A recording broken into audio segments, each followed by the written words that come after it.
Bom, então vamos falar um pouco hoje sobre o método SPIN, né? O método SPIN surgiu em 1988 nos Estados Unidos e chegou no Brasil em 2009. E ele basicamente trata a venda com a proposta de utilizar perguntas para conduzir a venda. Então toda a venda é conduzida através de perguntas e ele tem uma estrutura própria para fazer isso, tá? Só para conhecer um pouco mais do método, né? Ele é um método que foi testado bastante, ele é bem desenvolvido, não foi um método que foi criado, inventado. Ele surgiu na base da observação de equipes de venda, né? Ele começou lá na Europa, né? Tiveram 12 anos de pesquisas, 23 países envolvidos. O Brasil, inclusive, foi um desses países que foi pesquisado. Foram acompanhadas mais de 35 mil visitas de vendas e 10 mil vendedores foram observados para identificar ou modelar esse método de venda, né? É um dos métodos mais divulgados nos Estados Unidos, né? E ele é ideal para a venda de grande valor. Então o que eles fizeram? Eles fizeram durante esses 12 anos tudo isso aí acompanhando vendedores. Então eles olhavam os vendedores que vendiam mais, os que vendiam menos e começavam a observar e identificar qual é a diferença no método de venda, no processo de vendas de cada um para descobrir o que fazia com que uns vendessem mais que os outros, né? O que tornava uns campeões de venda e outros, às vezes com o mesmo produto, o mesmo esforço e tudo, não conseguiam ter o mesmo resultado em vendas. E eles chegaram eles montaram esse método que eles chamaram de método SPIN, com base na observação de profissionais de venda. Então ele trabalha com 4 fases, ou 4 etapas, né? Que podem ser sintonizados com a etapa da venda e que podem ser trabalhados independentemente numa conversa de vendas, numa reunião de vendas, numa abordagem de vendas. Então SPIN é S de situação, ou seja, perguntas com o objetivo de entender a situação do lead, do comprador, do prospect, né? A segunda camada de perguntas vai ser sobre problemas, ou seja, para você investigar os problemas, as dificuldades, as insatisfações, os desafios e os anseios desse possível cliente, desse possível comprador. A terceira camada de perguntas, onde vai aprofundando cada vez mais, são perguntas de implicação. Ou seja, nas perguntas de problema você identifica as dificuldades, né, ou as insatisfações, e nas perguntas de implicação você trata quais seriam as consequências de não resolver esses problemas. Tá? Então, isso vai fazer o quê? Vai provocar um agravamento do problema e gerar um sentido de urgência na questão de buscar uma solução para resolver aquilo. E o N são perguntas de necessidade de solução. Ou seja, onde a gente interroga o possível comprador, o que ele entende que é fundamental para solucionar aquele problema. Dessa maneira, o processo de vendas ele é construído na mente e na emoção do cliente. Não é um processo de convencimento, é um processo de autoconvencimento, que através de pergunta ele vai compreendendo o problema que ele tem, as dificuldades que ele tem, o que acontece se ele não resolver e como ele resolve isso. Tá? E a solução, no final das contas, vai ser o produto ou serviço que você está oferecendo. Né? Então aqui existe um pequeno questionário para a gente tentar entender a diferença entre perguntas de problema, de situação, de implicação e de solução. Tá? Essa primeira pergunta, você entende que é uma pergunta de situação, problema, implicação ou solução? Situação. A segunda pergunta. Já respondi. Acho que é implicação. A terceira pergunta. Lembra que o que importa aqui, às vezes a pergunta pode estar relacionada a uma situação, mas o que importa é a resposta. Quando ele responde, ele vai falar sobre a situação, ele vai falar sobre o problema, ele vai falar sobre a implicação, sobre as consequências, ou ele vai falar sobre uma solução que ele pode entender como solução para ele. Tá? Então, número 3 ali. Situação. A 4. Problema? Problema, ele vai falar sobre o problema dele, né? A 5. Solução. Que solução ele estaria falando aqui? Ah, não, 5. situação. 5 é a situação. A 6 é a solução. Tá? Que vai obrigar ele a falar dos benefícios, das vantagens daquele produto, né? A 7, a 8,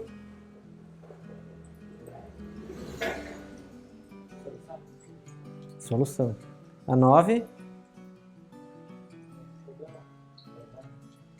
a 10,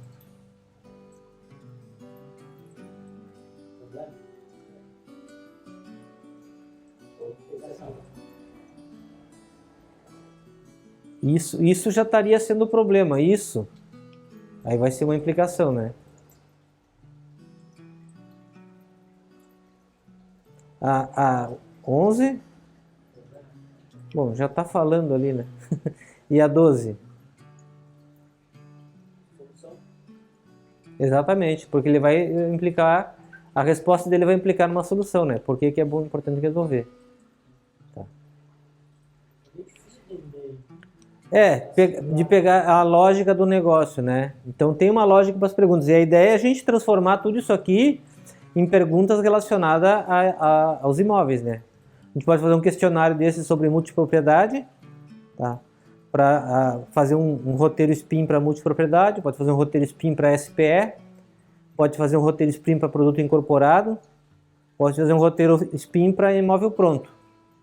Entendeu? Então, a ideia é a gente já estruturar uma série de perguntas nessa sequência SPIN para te ter um repertório quando for trabalhar com o cliente, né? O objetivo é montar um repertório. Algumas coisas eu já fiz e vou entregar pronto para vocês, acho que até já entreguei, né? Mas as outras tem que ir desenvolvendo no meio do caminho, porque o mercado vai mudando, as questões vão se alterando, e cada um tem uma mente diferente, então pode agregar umas perguntas, umas questões mais criativas aí também, né?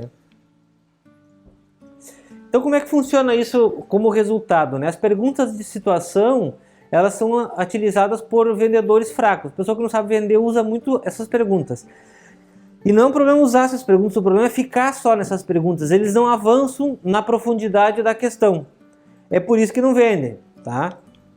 Os vendedores um pouquinho mais experientes, eles abordam perguntas de problema. Começa com a situação, mas avança para conversar sobre o problema do cliente, né?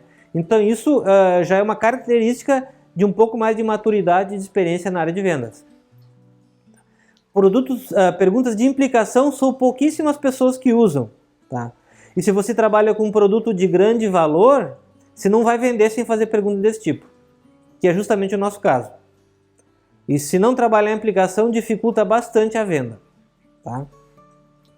E perguntas de solução segue a mesma linha da implicação, tá? É para influenciar os tomadores de decisão. Então é vendas maiores mesmo, que é bem relacionada ao nosso caso. Então não adianta a gente ficar só nas perguntas de situação e problema. Essa aí é a fase inicial do nosso processo de vendas. A nossa venda acontece quando a gente consegue aprofundar no cliente com perguntas de implicação e de solução. Isso que vai gerar o sentimento de urgência e o sentimento de ganho para que ele compre o produto, para que ele faça a aquisição, que são aquisições de alto valor. Desenvolvendo as necessidades do cliente. Então, como é que ocorre o processo de vendas de maneira geral dentro do SPIN, né? O cliente ele chega a conversar com a gente, ele está numa situação de não preciso de nada, só estou dando uma olhada, tá? Depois de um pouco de conversa, a gente vai chegando no estado de identificar insatisfações, né? Depois ele começa a contar de alguns problemas para a gente e até que enfim ele entende que precisa mudar imediatamente. Então, e isso ele é provocado, esse caminho, através das perguntas, né? Ele chega num estado inconsciente, digamos assim, em relação ao nível do problema que ele está. A gente faz perguntas de situação e ele começa a falar, realmente eu estou um pouco insatisfeito com isso, com aquilo, com aquele outro. Tá? Então nisso aparecem necessidades implícitas, pequenas dificuldades, problemas que ele enfrenta. Aí com as perguntas de problema, ele começa a falar dos problemas que ele já teve relacionado àquilo ali. Tá? seja lá, comprar imóvel, atendimento de corretor, a imóvel que ele viu isso, viu aquilo, não estava bom, não estava ruim, sei lá, proposta que não foi aceita, o mercado, ele começa a se queixar da vida ali, tá? Isso é um bom sinal, por incrível que pareça. Aí você parte dali para as perguntas de implicação. Tá ruim, tem problema, tem dificuldade, e se não resolver, o que vai acontecer? Vai piorar. Com isso, ele cria nele a necessidade de urgência, eu preciso mudar imediatamente. E aí ele começa a falar das necessidades explícitas, que é o quê? A necessidade de solução dele. Eu preciso disso, daquilo, daquele outro para resolver meu problema. E quando ele fala isso, e você tem um produto que resolve isso, a venda é, olha, 90% que encaixa. Porque se ele já falou que é aquilo que ele quer e você mostra tá aqui o que você quer, ele fica meio que na obrigação moral de comprar. Então, o processo de desenvolvimento da necessidade, né, que ele não cria necessidade, a gente identifica uma necessidade e torna ela somente um pouco mais urgente, para acelerar o processo de compra, né? Senão ele não... é bom, vou comprar quando um dia. Não, tem que ser comprar agora, né? Quanto antes. Afinal de contas, a gente ganha dinheiro quando vende. Então, vamos ver como é que a gente trabalha essas perguntas, tá? No início do processo, a gente trabalha com as perguntas de situação. Aqui são alguns exemplos de perguntas relacionadas a diversas áreas, tá? Pode ser produto, pode ser serviço, aí tem várias coisas aqui de exemplo. Aqui só como ter um modelo, como ter um exemplo, para a partir desses tipos de perguntas fazer uma modelagem para a gente criar o nosso próprio questionário relacionado à área de imóveis.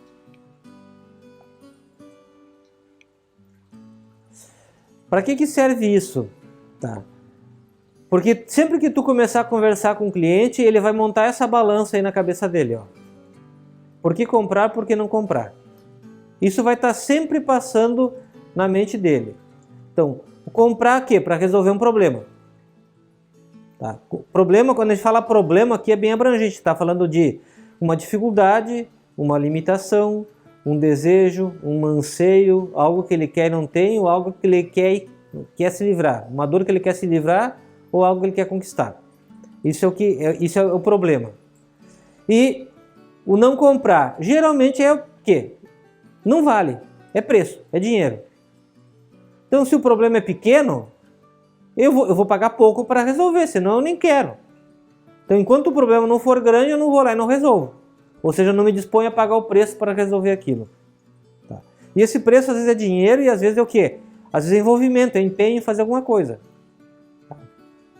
Quer ver um exemplo? A pessoa quer emagrecer. Ela tem um problema. E se ela não fizer nada, o problema vai ficando maior. Até que chega uma hora que ela resolve pagar o preço. E pagar o preço não é simplesmente pagar uma nutricionista ou alguém para acompanhar numa dieta. Ela vai ter que comer menos, fazer mais exercício. Então envolve uma série de movimentos da parte da pessoa. Tá?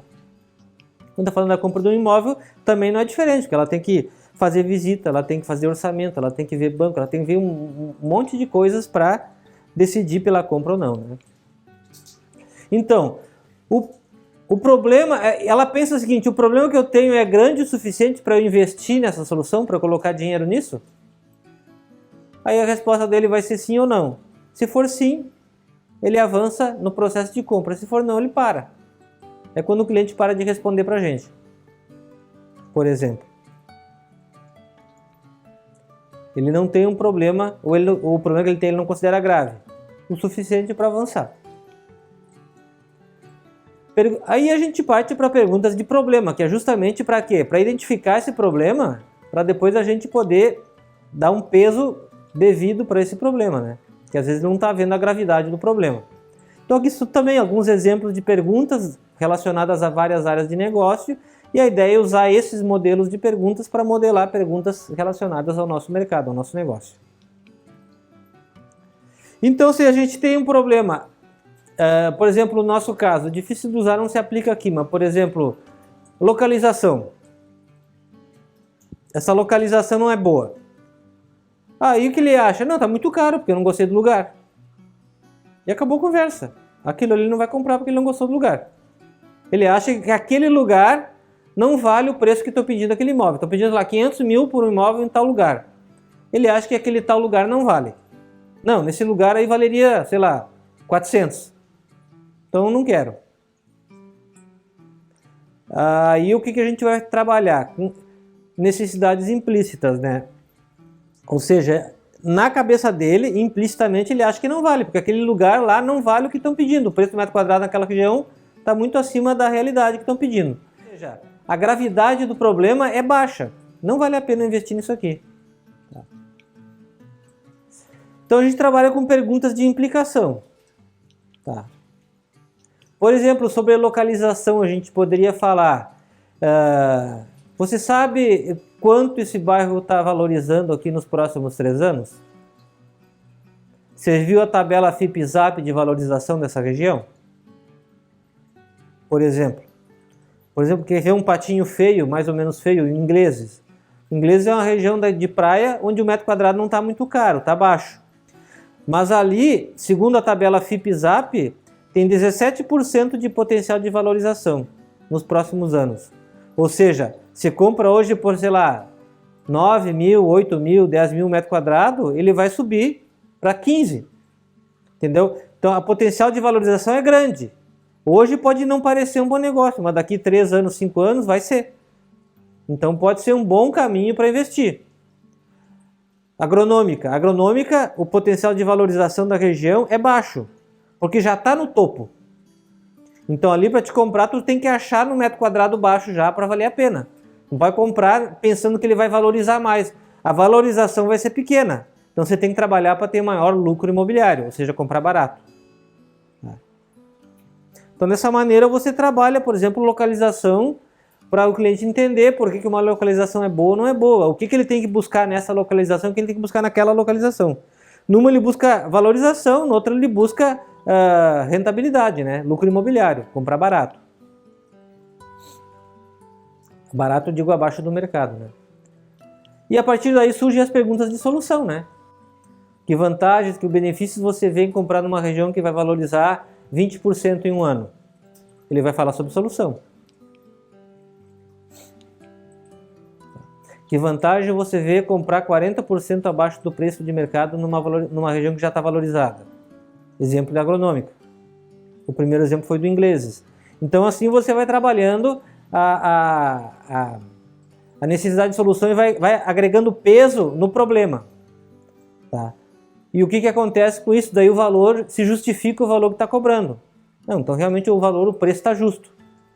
Ou melhor, o preço está uma oportunidade, então um preço de ocasião por causa de todas essas vantagens que você vai ter. Dá para entender essa equação aí, gente? Então, essa balança que a gente tem que movimentar na cabeça do cliente quando está negociando com ele. Quando está apresentando um produto para ele. Para que ele olhe para aquilo, isso aqui vale a pena. Se a gente não conseguir movimentar essa balança de colocar questões no peso, na gravidade do problema, ele sempre vai achar caro. Ele vai perder o interesse pelo negócio. E isso não se trata de inventar coisas, se trata de mostrar o tamanho do problema e o tamanho do benefício que ele está ganhando naquele investimento, naquele negócio.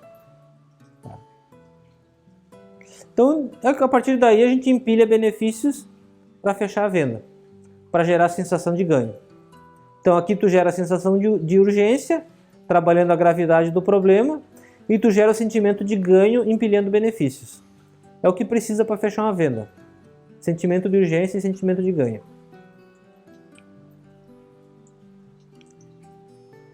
Então aqui vai o método inteiro, né? Você começa com perguntas de situação para estabelecer um contexto, estabelecer uma relação com o cliente. Depois você passa para perguntas de problema, para que o comprador revele, ou para que você descubra as necessidades implícitas, tá? Ou seja, os problemas que ele já enfrentou em relação a isso. Tá? Aí você desenvolve essas necessidades implícitas com as perguntas de implicação, ou seja, o que acontece se você não resolver esses problemas? Trabalhando essas consequências, para que isso serve para quê? Para que ele perceba que a dor do problema, aquilo está doendo mais do que ele está percebendo. Muitas vezes ele está meio anestesiado com a dor, com o problema, e não percebe a gravidade da situação que ele está envolvido. Tá? para que a gente faça perguntas da necessidade de solução, ou seja, como é que você entende que seria a melhor maneira de resolver isso, e o comprador vai declarar o que ele entende que precisa. Eu preciso disso, preciso daquilo, tem que ser disso, aquilo, daquele outro. Então ele explica mais ou menos isso. A partir daí, você gerou aquela gravidade, colocou um monte de peso na gravidade do problema. A partir daí você apresenta os benefícios relacionados àquele produto ali para criar a sensação de ganho e parte para o abraço. Tá? Então, normalmente, mais ou menos assim funciona o processo de venda. Nessa parte das perguntas de implicação e necessidade de solução, é quando você começa a gerar sentimento de urgência, e nas perguntas de solução você gera o sentimento de ganho. E aí você reforça tudo isso empilhando benefícios para fechar a venda. Faz sentido? Dá para entender essa metodologia, gente? Tá. Então a ideia é criar um questionário aí para os produtos que a gente for trabalhar, tentando buscar essa aplicação dessa ideia, né? Porque isso acompanha a jornada de compra do cliente. Então o cliente, quando está comprando, ele passa por 4 etapas, basicamente, né? A descoberta, descobre que tem um produto, ele faz um reconhecimento de realmente, será que isso tem a ver com o que eu preciso, com o que eu quero, vai resolver meu problema. Aí ele faz uma consideração, porque geralmente ele está olhando mais de uma coisa, então ele considera entre essa, aquela e aquela outra, até que ele tome uma decisão. Não, é isso aqui que eu preciso. É quando ele parte para o envio de uma proposta em cima de um imóvel, de uma negociação. Essa proposta é uma tomada de decisão. Ele descartou as outras opções e escolheu essa. A gente, no processo de compra, de venda, tem que acompanhar essa escadinha do cliente. Na descoberta é quando a gente estabelece a conexão. No reconhecimento, a gente faz um diagnóstico para entender os problemas, as necessidades desse cliente. Na consideração, a gente dá foco mais para a implicação. O que acontece se ele não resolver? Tá? E na decisão é quando a gente trabalha a ideia do compromisso, ou seja, quando o cliente se compromete, quando ele fala das necessidades de solução dele. Por isso que é preciso que ele coloque, que ele explane verbalmente as necessidades. Isso chama necessidade explícita, é quando ele fala verbalmente como ele resolve o problema dele. Eu preciso disso, daquilo, daquele outro para resolver. E aí você apresenta a solução para ele. Um produto, uma proposta, uma forma de pagamento, tá?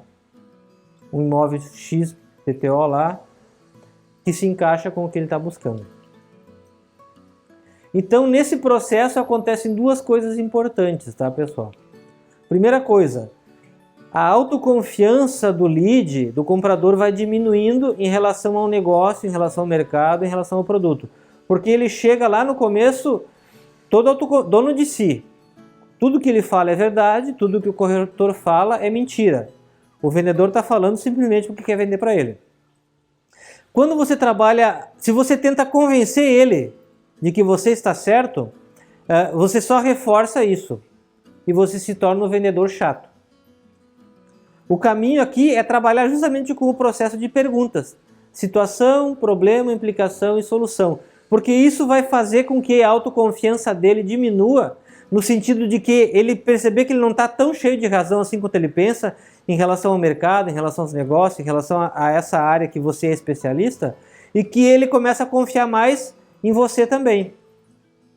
Ao ponto de que ele começa a ter uma confiança mais firme e mais forte naquilo que você diz sobre o negócio, sobre o produto, sobre o mercado, sobre o que for ali relacionado ao que você está trabalhando, que é a área em que você é especialista.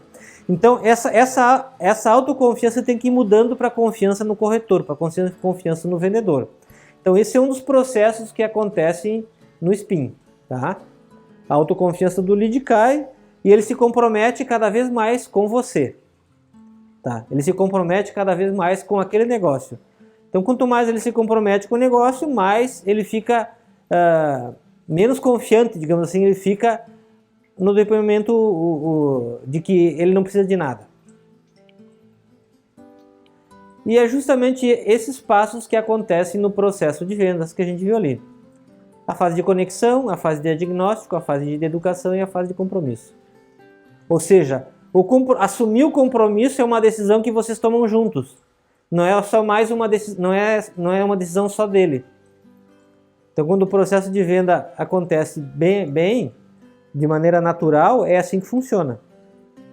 Não é você que decide a compra para o cliente e não é o cliente que decide sozinho. É um processo coletivo. Você está ajudando ele a fazer uma boa compra.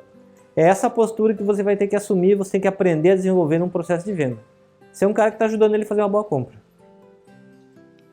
E conforme ele vai entendendo isso, ele vai confiando mais em você. E de fato esse é o nosso trabalho, tá, pessoal? Não adianta ficar empurrando coisa que não funciona.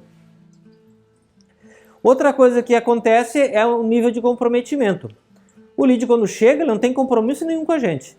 Às vezes ele não responde quando quer, tá?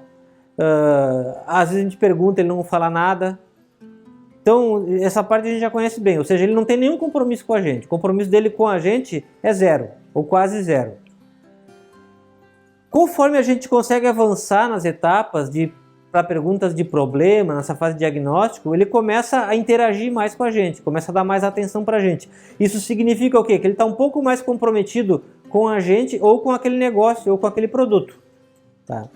Isso vai aumentando cada vez mais conforme eu vou aprofundando nas perguntas SPIN, ou seja, implicação e solução. Até o ponto de que ele está altamente comprometido com você, que às vezes ele chega e te pergunta, e aí, como é que está aquele meu negócio lá? Conseguiu avançar na proposta, coisa assim? Então, ou seja, ele começa a ter a iniciativa até de te chamar para a conversa. Então, essas são as consequências ou o efeito de um processo SPIN bem realizado, num processo de vendas bem realizado. Ou seja, o cliente diminui o nível de autoconfiança dele, começa a confiar mais no corretor, no vendedor, e ele aumenta o nível de compromisso em relação ao negócio ou ao corretor, ou seja, a conversação que vocês estão tendo. Isso são bons indicadores de que o negócio está andando bem, está avançando. Se a coisa para no meio do caminho aí, é porque parou o processo, tem que recomeçar do zero. Às vezes com outro produto, com outra oferta, com outra solução. Quais são os principais erros que a gente comete no uso do SPIN, né? A gente pergunta e não escuta a resposta. Esse é o maior erro, tá? Então é o tipo do vendedor Faustão, pergunta e ele mesmo responde. Então a gente tem que perguntar e escutar a resposta, e não é simplesmente ficar ouvindo a resposta, é escutar para entender o que está se passando na mente desse comprador. Entender, porque às vezes ele fala uma coisa, mas o que ele está falando não é exatamente o que ele quer dizer. A comunicação não é simplesmente ouvir palavras, é entender o significado do que está sendo dito. Tentar entender a mensagem, o que está por detrás do que ele está falando. Seguir tudo à risca, ou seja, a gente pega o SPIN e faz um interrogatório, né? Como se fosse um psicólogo ou um detetive, um policial lá fazendo interrogatório no bandido, né? Isso não funciona. Não funciona. Eles têm que entrar como uma conversa. Não é que você tem um roteiro específico, pergunta depois essa, depois essa, depois essa, né? Quando a gente está atento, fica natural. Porque a resposta que o cliente dá é o alimento para a próxima pergunta que você vai fazer. Você roda o SPIN por você, ou seja, o SPIN ele se torna uma ferramenta de persuasão, uma ferramenta de educação do cliente. Ele educa você a conversar de maneira mais assertiva com os seus clientes. Na verdade, isso serve para tudo, né? Se você quer aprofundar uma conversa, você trabalha com o SPIN que vai dar certo. O próximo erro, né? Então, qual é que é o erro aqui? Achar que o SPIN é uma técnica que eu vou usar ali na venda quando eu quiser. Não, é um modelo de conversa que funciona para tudo, inclusive para vender. Começa a aplicar tarde demais. O que é? A pessoa começa nos automatismos dela no processo de venda e quando vai fazer a visita, quando vai fazer a reunião, ela quer usar o SPIN. Aí às vezes já é tarde demais, porque perdeu a oportunidade de criar conexão. E ela não atualiza o seu discurso, ou seja, o mercado muda, as coisas mudam e a pessoa está falando lá que nem um disco furado. E outra coisa é achar que o SPIN é automático. Se eu fizer uma pergunta, o cliente vai responder e a outra e assim vai. Não é assim que funciona, né? O SPIN é uma mentalidade. É uma mentalidade consultiva, a gente trabalhar a venda de maneira consultiva para educar o cliente no processo de compra, para educar o cliente na escolha de um produto mais adequado para ele. Então, algumas regras para aplicação, né? Pratique um comportamento de cada vez. Ou seja, não adianta querer fazer tudo, porque fazer tudo é uma maneira de se sabotar. A gente não consegue fazer tudo.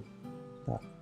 Então, porque aprender requer foco. Se você não colocar atenção em um ponto, você não aprende aquele ponto. Você não vai conseguir colocar atenção em todos os pontos ao mesmo tempo, aprender tudo junto. Infelizmente, a gente não é assim. Então, o que eu recomendo? Pratique um ponto de cada vez. Tá? Porque nunca sai como a gente quer, por isso que tem que ensaiar, tem que ensaiar, tem que ensaiar. Então, você vai trabalhar, as maiores dificuldades estão sempre em implicação e necessidade de solução. De repente você observa, você está conseguindo fazer pergunta de problema? Tá bom. Então agora você passa para a próxima fase, você dá um pouco mais de foco para conseguir fazer perguntas de implicação. Para aprofundar um pouco mais esse processo de venda, esse processo de questionamento com o cliente. Tá? Aí você vai afinando isso, depois você parte para a solução. Ah não, na minha fase de pergunta de problema ainda não está boa, então dá foco nisso. Não adianta querer pular etapas. Quantidade vem antes de qualidade, isso no processo de treinamento. Então tem que repetir, treinar, aplicar, até que vai refinando os detalhes. A gente repete e aperfeiçoa, é assim que funciona. Também não adianta repetir de maneira mecânica, automática. E pratique em um ambiente seguro, ou seja, treinar sem medo de errar. Por isso que a gente tem que fazer as nossas simulações, que é a maneira de treinar em ambiente seguro. Pode errar à vontade quando está simulando. Por quê? Porque é melhor errar numa simulação do que errar com o cliente. Porque na simulação a gente está entre nós e a gente corrige um ou outro e a coisa vai melhorando. Bom, agora o tema de casa. Fazer as suas listas de perguntas. Situação, problema, implicação e necessidade de solução. Esse é o tema de casa. Não sei se já começaram a fazer ou não. Tá. Então é importante isso aqui para a gente dar andamento aí na... Eu não digo nem dar andamento, e daí refinando o processo, né? E também é um exercício interessante para você aprender a pensar através de perguntas. Pega as objeções que você tenha ouvido aí ultimamente e tenta transformar essas objeções em perguntas para ver o que acontece. Você vai começar a criar perguntas de problema, de implicação ou de necessidade de solução bem legais.